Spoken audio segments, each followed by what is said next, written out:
guys? Rustic here. Today is the 13th of October, 2024. Today we're going to be taking a look at Tesla's chart. We're going to look at what happened after the Robotaxi event, where price ended on Friday, and where price is likely to head into the next week. We're going to be taking a look at the TradingView chart. We're going to take a look at some gamma edge data. So let's go ahead and get started. Before we do, don't forget to check out the links in the description below. You can find out more about the Rawstocks trading Discord. You can also find out more about Gamma Edge, which is the options data trading service that we use to check out Delta, Gamma, and a lot of other things. So those links are in the description. Let's go ahead and jump into the chart. A couple different things we're going to be pointing out. This video is going to be fairly quick. So the first thing, we're on the 1 hour chart, Tesla, TradingView. We have a couple different trend lines we're watching that have a couple different degrees of tilt. So first one I'm looking at is from the low of April 22nd. We hit it again August 5th.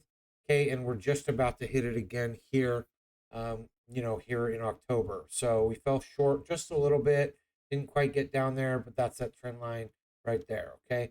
Also, we have a less severe and less aggressive trend line. If we take a look at the daily chart,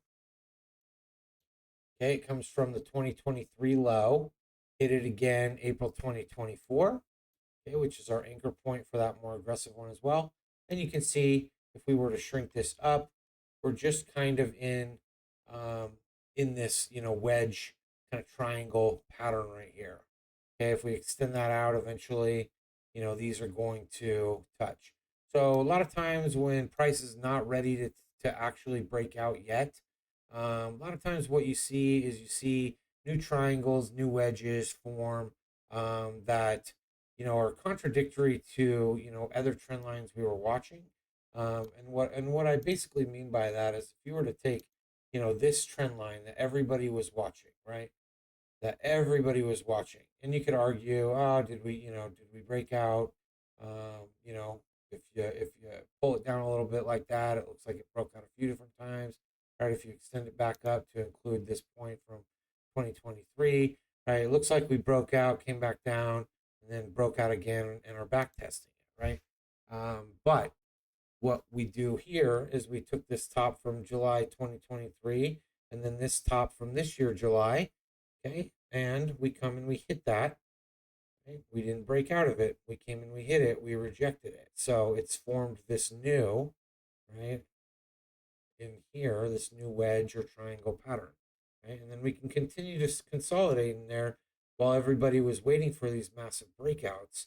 Right? We're just forming a new, more consolidated pattern. Right? It's going to get less and less aggressive. See these swings from 415 down to 100, aggressive bounce back up to 300, right, down to 140. Each swing is going to lose momentum as it gets tighter and tighter in here, right? And eventually, it's going to either break down, below 100, or it's going to break out above 300, right? We know that, but just kind of consolidating around this 200. We know that 300 and 100 are the breakout ranges, right, or the breakout zones, and so naturally, right, the average is 200. So we're just going to continue to consolidate, swinging up and then down, right, oscillating around that 200 level as our mean. Okay, and then once we break clearly, right, outside of this triangle, right, that's more likely when we're going to see that either run to 300 or that drop back down. Now, things can change. We could drop down, below this 137 and maybe extend one of these triangles down, a little bit. Maybe it ends up like that, right? So there's definitely things can change as we go. But right now, what I think we're seeing is I think we're going to see this oscillation between 100 and 300, right? With 200 being that average or that middle, that mean area. So let's go ahead and go back to the 1 hour. That's the trend lines I'm watching, right? Then, like I said, we have this more aggressive trend line that we're just about to come down and touch. Okay, and then we broke out of the channel. Everybody was kind of talking about this channel, and I'll put it back on just for a moment, and I'll take it back off. You can see there was a channel being defined here, something like that. You could pull it down a little bit more or whatever, but you can see either way we broke down below resistance. Right? If you chose to bring this down, it looks like we kind of broke out a few times. Okay, but regardless, we didn't end up breaking out because we hit this resistance line, and we're rejecting again.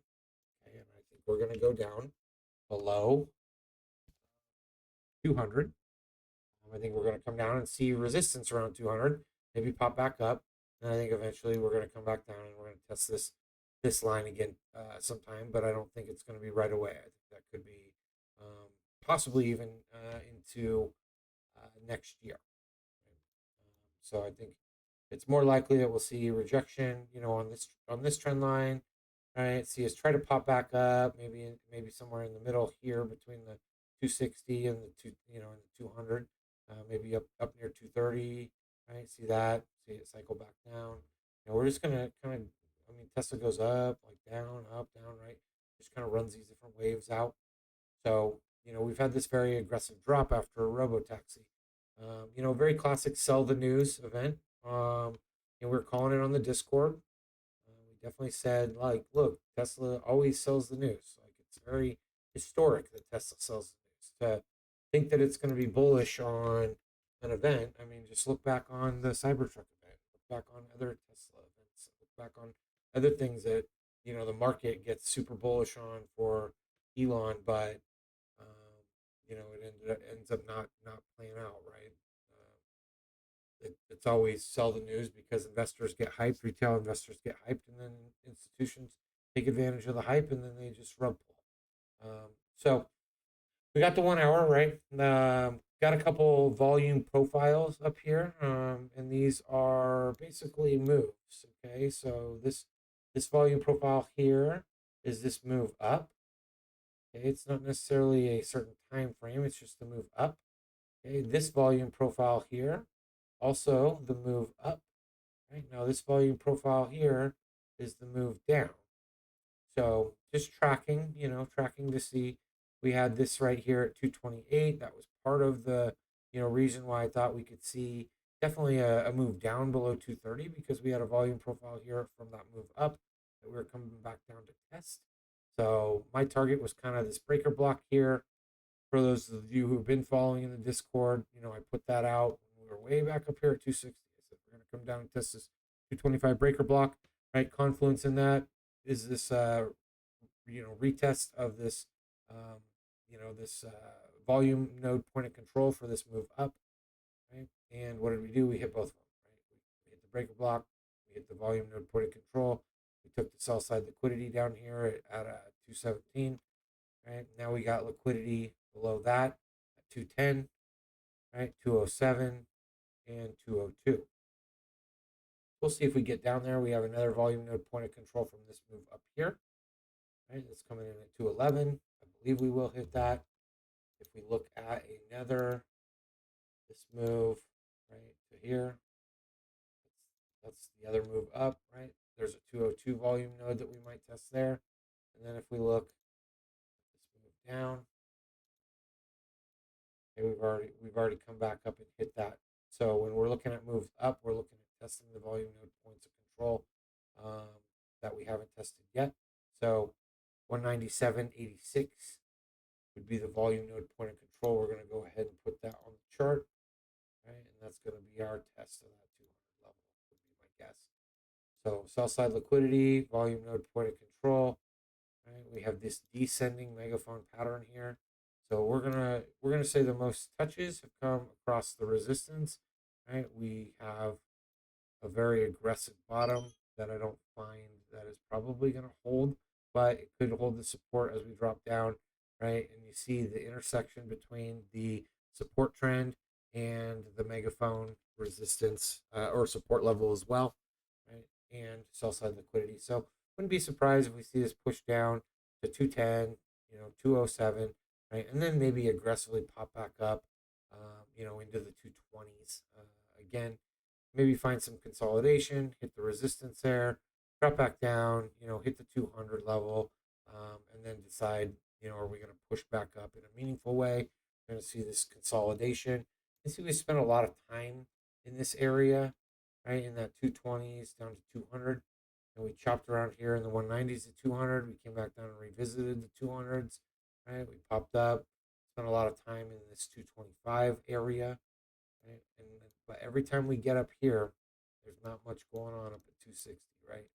260, here's 270, right? We're getting aggressive selling when that happens. And then you can see way back here again, we are spending a lot of time in that 170, right, to 190 range until we just broke out. So I do think that we're going to see a lot of congestion as we start to get down and around 200, right? Maybe dropping down through into the 190s, popping back up. But I do think that it's not going to be just super easy for us to just drop through 200 like no problem. We do have a fair value gap here. It's important to note that as well. And that fair value gap is right there. It's bearish. If we pop up to it and we hit consequent encroachment, I will go ahead and put a magnet here at consequent encroachment, just so we know that price is going to want to be pulled into this fair value gap. May not be right away, but it will want to get pulled into there. There's liquidity inside of that. High is at 239, low is at 226. Okay, so when we draw in there, and most likely at the 232.53 area, it's going to be another good opportunity to go short. So if we see this pop up aggressively early into the week, that'd be where I'd take my short, and I'd retarget like the 215, 210 area. We could see a test all the way up to 245. Not likely. If we break out of this bearish fair value gap, then we're going to be breaking out of this pattern as well. And at that point, we'd be looking to run a test or run all the way back up, to potentially like the 260. So I don't think we're at that point yet. There's a breaker block there that eventually we'll come back for, just like we were talking about this one, 225 when we were up at 260. Right. Once we do break out of this pattern, if we hold the support level, that'd be my target. Right. First target would be closing this fair value gap. Second target would be coming back for this breaker block. Way above that, we have another fair value gap, but I'm not too worried about that one. Basically, what I'm looking for right now, again, is that drop down to the sell side liquidity, seeing how this pattern plays out, seeing if this support level holds, and targeting the liquidity that rests in these previous lows, as well as running a test on this volume node point of control. So that's what I got for you guys this week. Hopefully, it's been helpful, very beneficial. We were able to close out some really good trades on Tesla last week in the Discord. If you want more information about that, check out the link in the description below. Last thing I'm going to do is just pop up the gamma chart real fast, then just take a quick look at it. Then we'll wrap up for the day. This is next week's gamma and delta levels. You can see very, very red, very negative delta, right? You can see those moves that look like we're going to push down to 210 at least. Could see 202, right? We got some positive delta at 205, positive delta at 200. These are going to be our sticking points when we're dropping. Okay, we should be able to get through 200. It does have the highest gamma level, and so we do experience that gamma curve when we cross over 210. Okay, and we don't have much delta or gamma at the 207.50. So when we get down to 210, probably won't just slice right through it. Probably get a bounce there, right, and then see if we can push back down and see if we can push that 205 or 200 level, as we would probably see gamma increasing at those. Potentially taking over 210, right? But if it doesn't, we'll be looking for price to get back up above 210, right? But all this negative delta, this means dealers are hedged short, right? They are short along all of these strikes until we get to 205 and 200. At that point in time, right now, they're delta long, so they're going to want to push price back up at 205 and 200. If we look out to next week as well, 260 is our highest positive, so we're not likely to see anything above that. Again, very negative delta. Again, 210, 200. So 200 looks like if we look at a couple different expirations here, you don't see much below. Maybe all the way out to November, we start to see some more activity for a potential push down below 200. But over the next few weeks, looks like 200 is going to be the floor, right? 210, 200, somewhere in that range. So I wouldn't expect too much more. You're going to be trying to ride these puts down. Be looking for something around 200. If you're a cash secured put person or covered call person, right? Right now your cash secured puts probably going to be 200 or below. Those are safe over the next 2 weeks, right? Maybe even 3 weeks. Wouldn't go much out past November as we start to see that activity. As far as covered call goes, right? Again, dealers are short all the way up here. If you start to look at some gamma, 235, right? We're pretty far away from there, so it doesn't necessarily make sense to sell covered calls, but you can be looking at, two 235, right? 250s, 240s, things like that. They look pretty safe, right? 260s. The further you go out, 260s, right? So if you want to buy yourself a little bit of time, 255 here. It doesn't necessarily look like, over the next month or so, we're most likely to push up above 250, 260. Okay, but those that can change really rapidly because we were just at 260 and now we're below 220. So nothing's necessarily ever safe with Tesla. And at this point in time, I'm looking to play the downside as we see a lot of negative delta. We don't see much positive delta or gamma built up after that massive drop because of the Robotaxi event. So hopefully this has been helpful. If you guys want more information on the Gamma Edge, how to get a 14-day free trial, the information's in the links in the description below. We'll see you guys on the next one, and thanks for all the support.